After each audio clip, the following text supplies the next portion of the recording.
मेरे दादाजी के अंतिम संस्कार के समय मैंने चुपके से उनके कपड़ों में एक मोबाइल फोन रख दिया। जब ताबूत को जमीन में उतारा गया तो वो फोन भी उनके साथ दफन हो गया। उस रात मैंने दादाजी के फोन पर एक संदेश भेजा और जब अगली सुबह मेरी नींद खुली तो मुझे एक जवाब मिला। मैं घबराकर अपने पिता के पास दौड़ा और उनसे कहा कि दादाजी शायद मरे ही नहीं है और हमें तुरंत ताबूत खोलना चाहिए।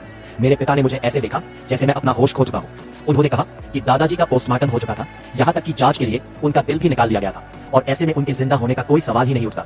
जहां तक उस संदेश की बात थी, मेरे पिता का मानना था कि वो किसी हैकर की करतूत होगी जिसने फोन हैक कर लिया हो, लेकिन मैं सच्चाई जानता था क्योंकि उस संदेश में एक ऐसा अक्षर कोड था जो सिर्फ मेरे और मेरे दादाजी के बीच साझा था। दुनिया में और कोई उसे जान ही नहीं सकता था। मैं अकेले दादाजी की कब्र पर गया और अपने फोन से उस नंबर पर कॉल किया जो जमीन के नीचे दफन था। फोन बहुत देर तक बजता रहा लेकिन किसी ने उठाया नहीं। अगर दादाजी सच में जिंदा होते और संदेश भेज सकते तो कॉल ना उठाने की कोई वजह नहीं थी। मैं दादाजी के घर लौट आया, तभी मुझे एहसास हुआ कि शायद वो संदेश उनका आखिरी जवाब था। उस पल मुझे डर भी महसूस हुआ और एक अजीब सी गर्माहट थी।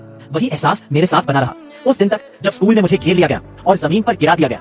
मेरा शरीर एक अपमानजनक मुद्रा में मुड़ गया था। उस रात घर लौटकर मैं खुद को रोक नहीं पाया और फिर से दादाजी के फोन पर कॉल कर बैठा। रोते हुए मैंने उन्हें बताया कि मेरे साथ क्या हुआ था।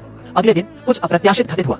मैंने सहपाठियों को कहते सुना कि स्कूल का बदमाश मर गया है। जो बात और भी ज्यादा डरावनी थी वो ये कि जिस स्थिति में उसकी मौत हुई थी वो बिल्कुल वैसी ही थी जैसी स्थिति में मुझे पिछली रात गिराया गया था। मैं दूर खड़ा होकर देख रहा था जब उसके शरीर को एम्बुलेंस में रखा जा रहा था और उसका परिवार निराशा में रो रहा था। अपराध बोध ने मुझे जकड़ लिया क्योंकि मैंने तो बस अपने साथ हुई नाइंसाफी को महसूस किया था और अपना दर्द फोन पर निकाल दिया था, लेकिन वह सचमुच मर चुका था। उस रात बिस्तर पर लेटे हुए मैंने एक बार फिर दादाजी के फोन पर कॉल किया और कहा कि अगर इस सब का उनसे कोई लेना देना है तो वे मेरे कमरे की दीवार पर दस्तक दें। मैंने फोन रख दिया और बहुत देर तक इंतजार करता रहा लेकिन कोई आवाज नहीं आई। तभी अचानक मेरी मेज पर रखा फोन बज उठा और डर से मेरा पूरा शरीर सिहर गया। कॉलर आईडी पर दादाजी का नाम चमक रहा था। मुझे डर लग रहा था कि कॉल उठाने से कोई अप्राकृतिक चीज हो सकती है, इसलिए मैंने फोन बजना बंद होने दिया और उसके बाद ही उसे उठाया। स्क्रीन पर एक नया संदेश दिखाई दिया और डर ने मुझे फिर से घेर लिया। खुद को शांत करने के बाद मैं सावधानी से झुका और उसे पढ़ा।